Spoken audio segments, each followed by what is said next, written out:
आज हम डिस्कस करने जा रहे हैं मूवी द एवेंजर्स को। एमसीयू की इस सिक्स्थ मूवी ने हीरो जॉन रॉक को बुलंदियों पर पहुंचा दिया था। इससे पहले ऐसा नहीं हुआ था कि अलग अलग मूवीज के हीरोज एक साथ आएं। ये मूवी जितनी ही इंटरेस्टिंग है उतनी ही कॉम्प्लेक्स भी। अगर आपने इस सीरीज की प्रीवियस मूवीज नहीं देखी हुई तो पहले वो देख लें, तब आपको इसकी अच्छे से समझ आएगी। इस मूवी की स्टोरी में थॉर मूवी के बाद की स्टोरी है, जहां थॉर में हमने देखा था कि लोकी बायफ्रॉस्ट से नीचे गिर जाता है, जिससे सबको लगता है कि वो मर चुका है, लेकिन ऐसा नहीं था। यहाँ से गिरने के बाद वो थैनोस नाम के एक एलियन से मिलता है। थैनोस लोकी को बोलता है कि अगर लोकी अपनी टेस्टरेक्ट उसे ला कर दे दे तो वो अपनी एलियन आर्मी उसे दे देगा, जिससे वो ज़मीन पर राज कर सकेगा। और लोकी जिस एसगार्ड का राजा नहीं बनाया गया था, वो अब धरती का राजा बनने जा रहा है और इस डील को डन कर देता है। अब इस काम को पूरा करने के लिए लोकी को एक सेप्चर यानी जादू की एक छड़ी दी जाती है। टेस्टरेक्ट क्यूब, जो कि एक पावरफुल वेपन है, शील्ड के पास था। जब शील्ड के director Nick Fury doctor Selvig को टेस्टरेक्ट पर काम करने के लिए बुलाते हैं, तब लोकी अपनी पावर्स से डॉक्टर सेल्विक के दिमाग पर कंट्रोल कर लेता है और फिर वो एक ऐसा पोर्टल बनवाता है डॉक्टर सेल्विक से इसी टेस्टरेक्ट की मदद से कि जिस पोर्टल से बाकी ग्रह के लोग जमीन पर आ सकें। डॉक्टर सेल्विक शील्ड की फैसिलिटी में रहकर अनजाने में ही लोकी का काम शुरू कर देते हैं। जब काम मुकम्मल हो जाता है तब टेसरेक्ट से एक अजीब सी रेडिएशन निकलना शुरू हो जाती है। निक फ्यूरी को जब ये पता चलता है तो वो इस मामले की इंक्वायरी करने आते हैं। तभी टेसरेक्ट रेडिएशन से एक वार्म होल ओपन होता है, जिससे बाहर आता है लोकी। डॉक्टर सेल्विक वो पोर्टल बनाने में कामयाब हो गए थे, लेकिन ये तो सिर्फ एक नमूना था। एक्चुअली लोकी को एक बहुत बड़े पोर्टल की ज़रूरत थी, जिससे वो एलियन आर्मी को ज़मीन पर ला सके, और इस काम के लिए अभी भी उसे सेल्वेक्ट और टेसरेक्ट क्यूब की ज़रूरत थी। निक फ्यूरी लोकी को रोकने की कोशिश करता है, पर वो शील्ड के एजेंट क्लेन बार्टन को अपनी छड़ी से अपना गुलाम बना लेता है और डॉक्टर सेल्विक को अपने कंट्रोल में करके टेसरेक्ट लेकर वहाँ से भाग जाता है। निक फ्यूरी अब समझ गया था कि लोकी को रोकना बहुत मुश्किल हो चुका है, इसीलिए अब वो एवेंजर्स इनिशिएटिव यानी सुपर हीरोज की एक टीम बनाना शुरू कर देता है। इस टीम का पहला मेंबर था टोनी स्टार्क यानी आयरन मैन, जिसे एजेंट कोल्सन जाकर मनाता है। दूसरा मेंबर था ब्रूस बैनर यानी हल्क, जो कि 2 साल से कलकत्ता में छुप कर बैठा हुआ है। नताशा उसे ढूंढ कर वापस लाती है। तीसरा मेंबर था स्टीव रॉजर्स यानी कैप्टन अमेरिका, जिससे निक फ्यूरी खुद मिलने जाते हैं। इन सभी हीरोज से ये कहा गया था कि उन्हें टेस्टरेक्ट क्यूब ढूंढने में मदद करना है, और निक फ्यूरी ने उन्हें जंग के लिए इकट्ठा किया था। दूसरी तरफ डॉक्टर सेल्विक ने बड़ा पोर्टल बनाने के लिए एक मशीन बनानी शुरू कर दी थी। उस मशीन को पूरा करने के लिए इरेडियम नाम के एक एलिमेंट की ज़रूरत थी, और ये ख़ास एलिमेंट जर्मनी में मौजूद था। एजेंट क्लेन बार्टन, जिसको लोकी ने अपने कंट्रोल में किया हुआ है, वो इरेडियम चुराने जर्मनी जाता है और कोई उसे देख न पाए, इसीलिए लोकी वहाँ तमाशा लगा देता है। तभी वहाँ कैप्टन अमेरिका और आयरन मैन आते हैं और वो लोकी को पकड़ लेते हैं, और वो जब लोकी को एक प्लेन में बिठाकर शील्ड के पास ले जा रहे होते हैं, तब वहाँ आता है लोकी का भाई थॉर। इससे पहले हमने थॉर मूवी में देखा था कि थॉर ने बायफ्रॉस्ट ब्रिज को तोड़ दिया था, इसीलिए इस दफ़ा ओडिन ने थॉर को ज़मीन पर भेजने के लिए डार्क एनर्जी का यूज़ किया। थॉर लोकी को उनसे चढ़वा लेता है और लोकी को बहुत समझाता है, मगर वो नहीं समझ पा रहा होता। थॉर लोकी को एसगार्ड ले जाना चाहता है, मगर कैप्टन अमेरिका और आयरन मैन उसे शील्ड के पास ले जाना चाहते हैं, इसलिए उनकी थॉर से लड़ाई हो जाती है। पर आखिर में थॉर मान जाता है, इसीलिए लोकी को लेकर शील्ड के हेली कैरियर में ले जाता है।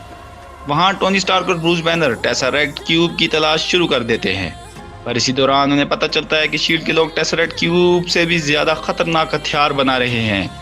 इसी बात से कैप्टन अमेरिका और बाकी सब लोग नाराज़ होते हैं, क्योंकि कई साल पहले हाइड्रा ने भी टेसरेक्ट क्यूब से ऐसे ही कई हथियार बनाए थे। शील्ड की इस बात से सभी हीरोज आपस में ही बहस करने शुरू हो जाते हैं, और ये देख के लोकी बहुत खुश हो रहा होता है। बात ये थी कि लोकी जानबूझकर शील्ड की कैद में आया था ताकि एवेंजर्स की टीम को तोड़ सके, और जब एलियंस की आर्मी ज़मीन पर आए तो उन्हें रोकने वाला कोई ना हो। फिर लोकी को ढूंढते हुए क्लेन बार्टन और कई सोल्जर्स शील्ड के हेलीकॉप्टर तक पहुंच जाते हैं, और वो वहां पर हमला करते हैं। इससे हेली कैरियर का एक इंजन ख़राब हो जाता है, और इस बुरे हालात की वजह से ब्रूस बैनर हल्क में चेंज हो जाता है और तबाही मचाना शुरू कर देता है। दूसरी तरफ टोनी और स्टीव हेली कैरियर के उस इंजन को ठीक करते हैं और थॉर हल्क को संभालता है। लड़ाई के दौरान हल्क हेली कैरियर से नीचे गिर जाता है और लोकी शील्ड के एजेंट फिल कॉल्सन को मारकर थॉर को भी कैरियर से नीचे गिरा देता है और लोकी खुद वहां से भाग जाता है। नताशा रोमन अब क्लेन बार्टिन के साथ लड़ाई करती है और वो उसे बेहोश करके लोकी के कंट्रोल से बाहर कर देती है। यहाँ फिल कॉल्सन की कुर्बानी की वजह से सभी हीरोज एक दफ़ा फिर एक हो जाते हैं और फिर से मुकाबला करने की कोशिश करते हैं। दूसरी तरफ हम देखते हैं कि डॉक्टर सेल्विक की उस मशीन को चलाने के लिए बहुत सारी एनर्जी की ज़रूरत थी और इतनी एनर्जी सिर्फ टोनी स्टार्क की बिल्डिंग यानी स्टार्क टावर में ही मौजूद थी। इसीलिए लोकी उस मशीन को स्टार्क टावर पर ले जाता है और फिर आयरन मैन वहां पहुंचकर उस मशीन को बंद करने की कोशिश करता है और वो बंद नहीं हो पाती। अब टोनी लोकी को बातों में लगाकर वहां से अपना नया आर्मर निकाल लेता है, लेकिन तब बहुत देर हो चुकी होती है और टेसरेट क्यूब की मशीन आसमान में एक बड़ा होल ओपन कर देती है जिससे निकलती है चितौरी आर्मी जो कि पूरे शहर में तबाही मचाने लगती है। Captain America, black window, iron man और हॉयकाय ये सब उनसे निपटना शुरू कर देते हैं, पर यह आर्मी बहुत बड़ी होती है और लोकी के इशारों पर काम कर रही होती है। अब थॉर भी वहां पहुंच जाता है और इन सब के साथ खड़ा होता है और जब ब्रूस बैनर यहाँ आकर हल्क बनता है तब एवेंजर्स की टीम कंप्लीट हो जाती है। ये 6 हीरोज मिलकर शहर को संभालते हैं और काफ़ी हद तक जंग को कंट्रोल कर लेते हैं, पर वो फौज लगातार बढ़ती ही जा रही होती है और एवेंजर्स उनके सामने अब कमज़ोर पड़ रहे थे।